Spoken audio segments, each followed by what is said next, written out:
আচ্ছা, আবার আমরা যেটা জিজ্ঞেস করতে চাই সেটা হচ্ছে যে মাটনটা কিরম হয়েছে। পেছনে আমরা চ্যাটার্জি বাড়ির গিন্নিকে দেখতে পাচ্ছি। অসম্ভব ভালো। সৃজিতদা সবার আগে শেষ করেছে মাটন। আমি বলবো ঐতিহাসিক।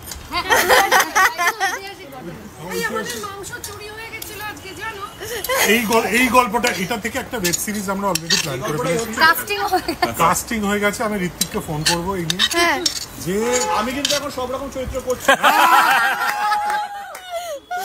মাংস চোর হতে আমার অসুবিধা নেই। আমি তোকে ভাবছিলাম তুই যদি তাহলে পুলিশটা করিস। না, আমি ভাবছিলাম অঙ্কুশ মনে হয় মাংসটাই হবে।